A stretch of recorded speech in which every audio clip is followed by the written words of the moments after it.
G'day fellas and welcome to a casted game. Spawning in on the west side of the map, in the colour blue, playing as the Chinese, we've got Louis MT.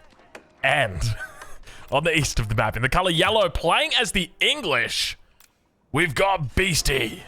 Ladies and gentlemen, welcome to Season 5. We're here, we're alive, we made it. We finally made it. I tell you what, I'm excited about Season 5 because towards the end of the Season 4, it was getting a little bit stale in there, but I'm starting to enjoy Season 5 quite a bit. Still yet to play my first ranked game. If you'd like to see that, make sure you leave a like on the video. I'll make sure to be posting it. I'm still not 100% sure on what civilization I'm going to go, but I'm interested in watching this game today because we've got two civilizations that I used to main. I used to main the Chinese, I used to main the English, so I've got pretty intimate familiarity with them both, and there's been a couple of big changes that have hit in Season 5 for both of these civs. So if you're an English fan, if you're a Chinese fan, I think you should stick around because you're going to absolutely love what we've got today. There's a couple of changes that have happened to the Chinese, so most notably, I think the highlight for me is the Grenadier change. Now, that's a pretty late game thing, so I don't think we're going to be seeing Grenadiers coming out, at least, you know, maybe in the early stages of this game, maybe a little bit later on, we'll be lucky to try and spot it out. But on the English side, there's big changes, most notably to the king. The king is now cheaper, and you might not think that that's a big deal, but it is. It's a huge deal. And not only is it cheaper, but it now heals itself. Before, it just had an aura that would heal all the units around it, except for itself, but now it actually heals itself as well. And that's kind of big, because it means that you can go dive the town center, take a couple shots, come back out, just like an English, or rather like a French knight would, and then return for a second round. The one thing to note, though, is that it is very cheap. So when the king was first thought up through the Abbey of Kings, it was priced at 150 food, 150 gold. Very expensive. They brought it down. They gave it a little discount. They said, you know what? We'll bring that bad boy down to 120, 120. But still, nobody went for the king. But today, the king, I can sell it to you for 100 food and 100 gold. That's a great price. So I've got a sneaky suspicion we're going to see a lot of English players look to actually go for the Abbey of Kings, followed up with something like 2 TCs. It makes a lot of sense, right? You can basically play the English the same way that you would be playing as the French. Essentially the exact same. There's only a couple differences. Number one is you don't have access to those knights throughout the feudal age, so you can only just use it in the beginning of the feudal age. That's pretty much it. And then you've also got to go into archery ranges, which is a bit awkward, because normally you'd have the council hall ready there for you. But we do have the age ups about to come through. Louis on this side of the map. No surprises. It'll almost certainly just be the Imperial Academy. Comes down probably somewhere around here. Might be good. I guess he could always look. See, over here, it's a nice big empty spot. But to me, this is just saying, like, this is the best spot right here. But he's chopping wood on it at the moment. So let's see what he looks to do and where he looks to place it down. Yeah, he throws it down here. So he's not going to hit the wood. To be honest, he doesn't really have a good spot to put it. I mean, if he put the mill next to the town center over here, then maybe he could have justified it somewhere around here. But even then, it's a bit of an awkward spot. On the other side of the map, though, as earlier alluded to, we do indeed have the Abbey of Kings coming online for you, ladies and gentlemen. It's finally here, the Abbey of Kings, and it is no longer a meme. This is a ranked game, and you know what that means. When you're playing for pixel points, you are playing for blood. These two guys are trying to win. There's no memes, there's no dreams. This is just two of the world's best players doing the best strategy that they've got available to them. So I'm incredibly excited to see exactly how Beastie utilizes the king at the early stages of the game. So going up against the Chinese, there's a couple things to note. They're probably going to be looking for a second TC. So there's a good chance that you can get that king out into the enemy base before they actually have enough resources for that second TC. So we might have to look where Louis looks to put down his Barbican, or if he even looks to put down a Barbican. Look at this, he's not even going for a Barbican.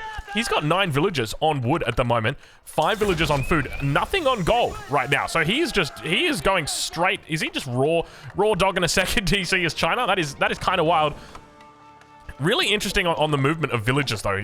He's kind of come back in, gone back out, and now... So he's stacked up 200 wood, and now he's sending all of these villagers out over to gold. So I'm not 100% sure. And we do see a barracks coming out. Look at this. Now, Louis does spot on the other side of the map that the Abbey of Kings is down. Let's take a look at this new king. Keep in mind, it's got some changes, so still takes 35 seconds to make. So it does intentionally take a long time, but only cost 100 gold, 100 food. So you can see that how well Beastie's macroed here over on the other side. Absolutely no resources in the bank on gold, or a single gold. But he's picked up wheelbarrow as well, so really looking to try and play the English the same way that you would play the French. English are the new French, or at least that's what we're seeing. You know, they are becoming the new French at this level. So we now start to see Louis beginning to rally out spears over here. That gets spotted by Beastie, so he might be thinking, all right, well, if I know that there are spears on the gold vein, maybe I can try and look in onto the wood line. So we'll see how he positions his scout. Let's check in over on the other side. So Louis, his scout is still not yet home, and so normally what you want to do, now obviously keep in mind Louis is like a top 5 player, so I'm not going to tell him how to eat his breakfast. But generally what I tell people when I'm coaching them is if you're playing up against a French player, if you're playing up against a civilization that's got early aggro, is you want to keep that scout out in front of the landmark just so that you can spot out those units coming in and begin to shadow them. That's the idea. You want to be able to spot them, see where they're coming from, and then that way you can position your villagers, your defense, whether that's spearmen, whether that's outposts, accordingly. So we do see at the moment, though, Louis got absolutely no idea from this. He does have a wall coming up towards the front here. Looks like he has deleted the pillars, but that king will be coming around through on this top angle here. It could be looking to come out over onto the mill as well. Let's have a look and see, and it looks indeed like Beastie will be looking to charge onto the mill, but the spear's going to be there to catch him. Cops a town center around to the face as well, and definitely Beastie comes up empty-handed so far with that investment. Now, keep in mind, he's invested less resources in this night than he has a French player would have. A French player would have invested an extra 40 food, so basically Beastie's got a free villager out of this one, or at least a free villager's worth of food. Meanwhile, Beastie throws down a second town center on the deer. I love this so much. This is such a smart move from Beastie because behind this, you know, he's booming out of the gates. Like, this is incredible timing. Whereas his enemy is really struggling just to keep everything together, and you can see just a little bit of damage done there.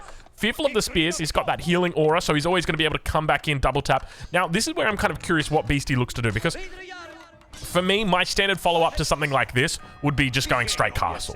But Beastie, he plays, he's a different type of machine. You gotta watch out for this guy. Look at that deer carcass as well. That guy got scared really far away. But it looks like a villager did go down right there. We see, I was trying to zoom unsuccessfully. But a villager does go down, so one vill kill so far for Beastie. Manages to find it. Also kills the enemy scout. Really nice opening here for him. Keep in mind, he's got that healing aura, so it says 80 health at the moment. And look, straight away, starts healing up. 80, 82, 86, 80. Oh, my lord. That is absolutely amazing, and the scout is healing off it as well.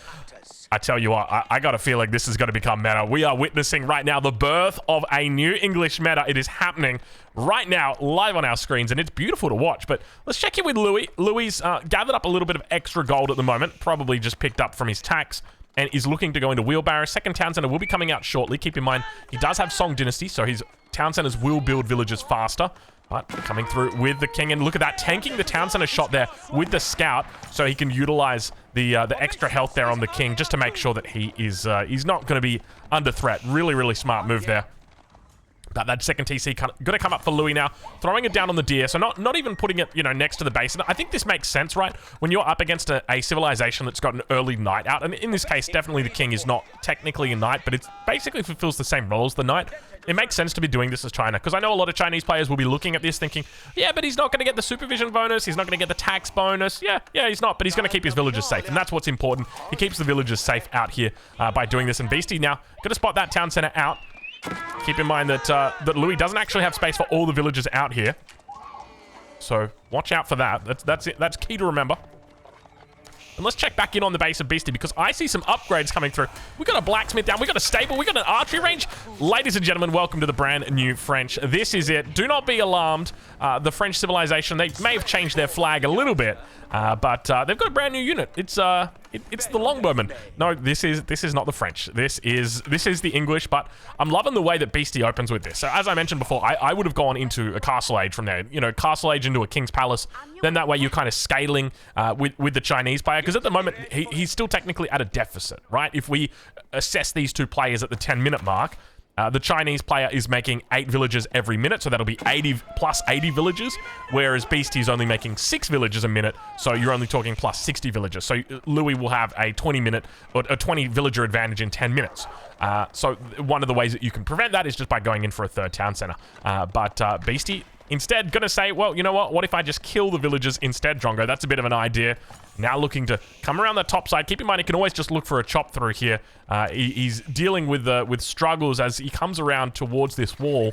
Won't be able to find any way through. It is completely sealed in, and I think at this point he's probably going to realize I'm going to need to bring that villager up, give it a little bit of a chop through, and indeed he does. So I'm curious how many. I think it should only be the one tree that he needs to chop through. Does this get spotted out by Louis? It looks like it does, but we don't see any reaction at the moment. And Louis going for castle age, and I like this. I think this is the correct response from Louis. Basically, at this point, the best thing that Louis can do is just go Castle Age, make a couple more spears, just enough to defend against the cavalry that you've got, play defensively, but... Oh, actually, this is going to be really hard. If Beastie comes in and camps this food, Louis in a tough spot, so he's got to really drop off. Actually, no, he's got food over here. He's fine. He's fine. He's completely fine. So now that the Castle Age can come through, so he wants to get to a nest of bees, but to protect the nest of bees, you need to have enough spears. So there's this whole little dance that needs to be done. So I think he's definitely doing the right thing now, and also throwing down the outpost here, going to be able to protect this. And I would hope that we see a couple more spears coming out, but goes into the astronomical clock tower. Needs to try and hit that 300 gold, 300 wood timing once that Castle Age hits as well. Carrying a whole bunch of stakes here. Make sure you hand those stakes in, sir. They are some delicious stakes. And Beastie now behind enemy lines. Just a handful of units back here, but it's more than enough to draw a response out from Louis at the moment. At the same time, towards the front, Beastie's managed to get that, the outpost up, but the rewall does come through. So now it's a case of, I'm not locked in here with you, you're locked in here with me, my friend. So Beastie may lose the king, may lose the scout, may lose everything that he's got about here. But at the same time, big push coming towards the front. Look at the numbers that he's got here, and look at the resources he's stacking up back home. More production, triple archery range. Louis now hits the Castle Age, and I think he's going to be happy knowing that there's archery ranges coming back up over here for Beastie, because for me, it all just becomes about the nest of bees. Now, whether he actually goes into the bee or not is going to be a different matter, but I actually remember, and this is funny, because I've learned as a Chinese player so much from watching Beastie games. I remember watching Beastie play the Chinese in this matchup on Altai.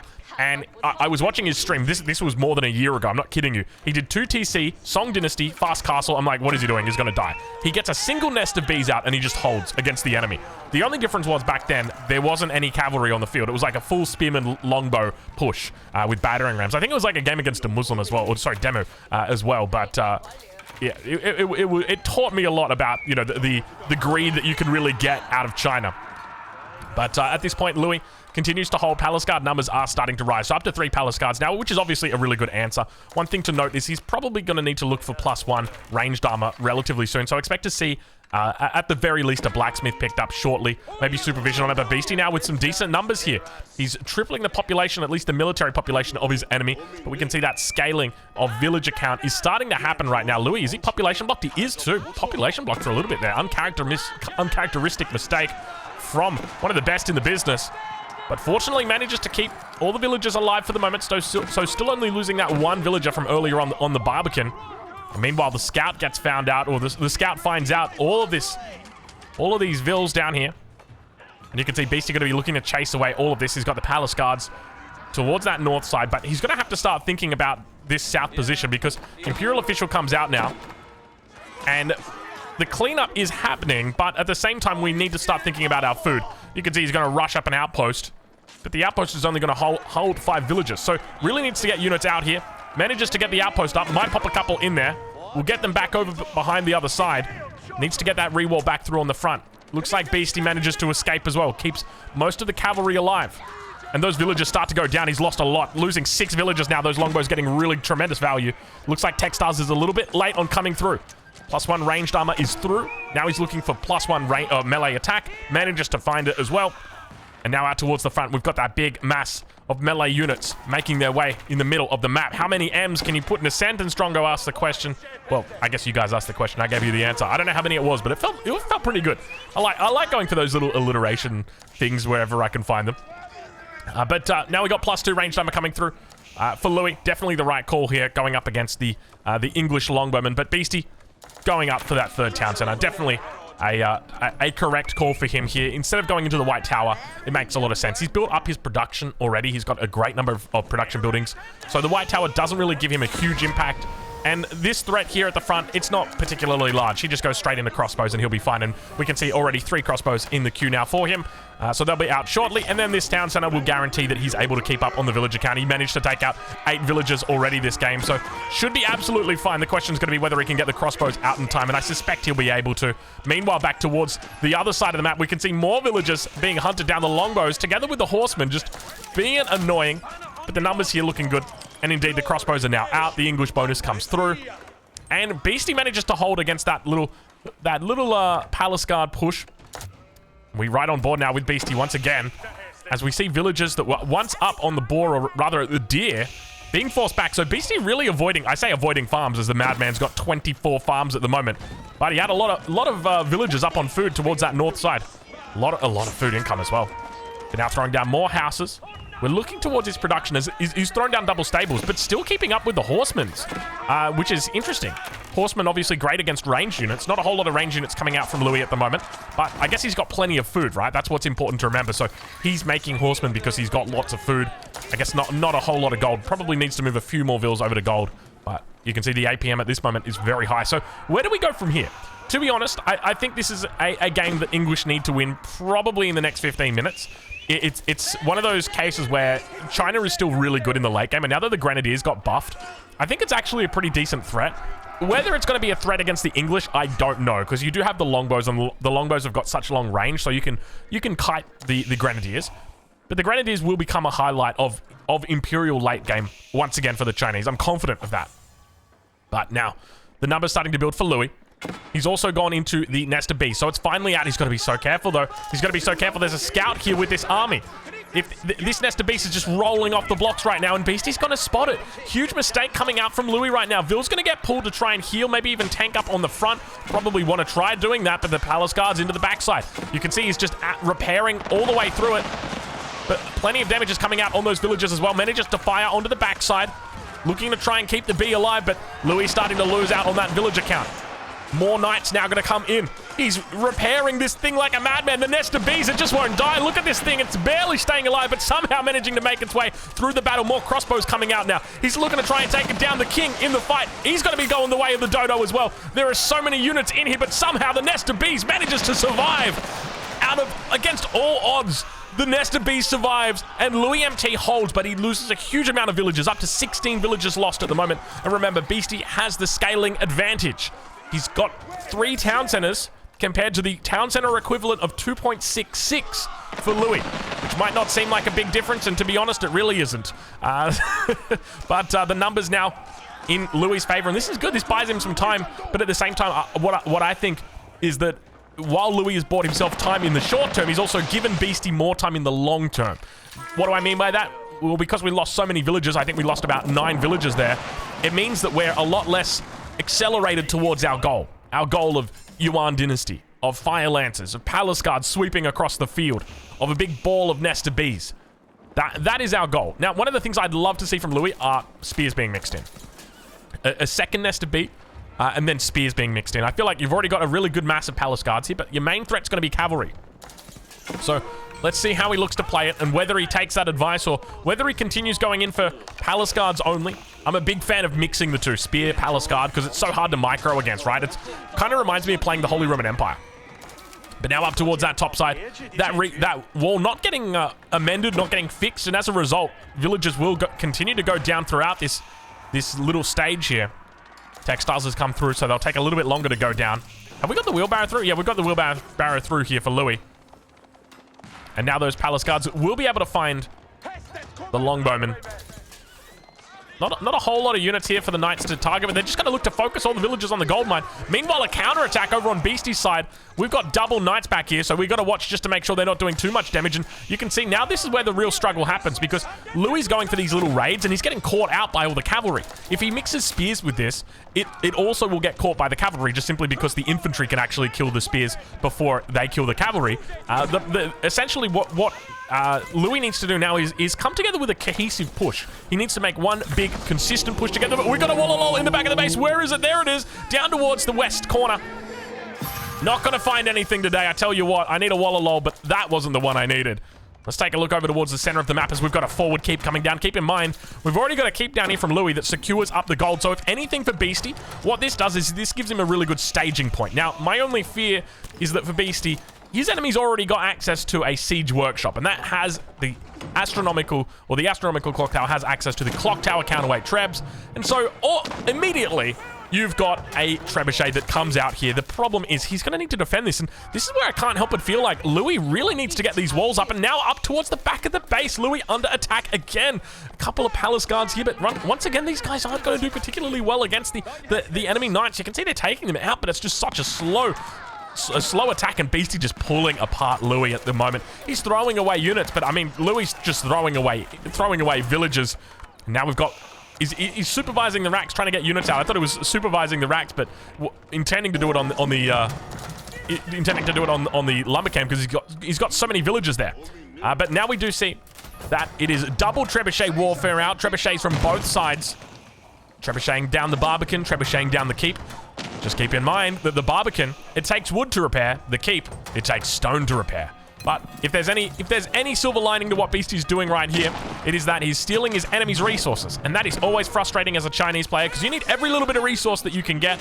That's one of your favorite things to do. Gather resources, but another raid comes through. And it's just a consequence of not repairing this wall. It was such a simple little wall. You know, the outpost doesn't even have his arrow slits in, so this attack continues to come down. Realistically, Louis just needs to control the narrative, and he's not controlling the narrative. He is letting Beastie just walk over the top of him, and that's really going to cost him in the long term, because look at the villager difference. Beastie's killed 35 villagers this game. That is ludicrous. Imagine 35 villagers right now. You'd be talking about Louis at 120 vills against 127 of Beastie. It would be even Stevens, baby. But now Beastie looking to push through. The Springlets are coming out from that front keep. He manages to keep it alive, and at the same time, just cleaning up everything back here. We are witnessing a new era of English power right now, ladies and gentlemen, and it starts with the king, and it looks like it may end with the king, even though I don't think he's got one on the map at the moment. You can definitely feel the love in the air tonight when it comes down to that king, and up towards the top side, the knight's still running around. Behind this Beastie, picking up sacred sites, picking up relics, having a good old game, and he's loving life right now. Crossbow mass is too damn solid. Spear's finally coming out, but I can't help but feel like it's too little too late. Your nest of bees has gone down, your front line is beginning to crack. And you can see that Louis is really starting to struggle now. He's got villagers down on these wood lines. I guess he feels that they're probably a little bit safer, so it does make sense that he goes for it, but the numbers here way too strong. He's going to be going for, not even a nest of bees, he's just going to be going for a trebuchet here. I can't help but feel like it's all over Red Rover for Louis at this point. More knights into the backside. Oh, I tell you what, it's not China's game today, that is for sure. And good game gets called, ladies and gentlemen. That is going to be the end of it. Beastie clinching the victory. If you've enjoyed this game, make sure you check out Beastie. I'll leave a link in the description if you haven't already checked his channel out. You probably have. You've probably heard of the guy. He's absolutely massive. Anyway, we'll catch you guys in the next one. Thank you so much for watching.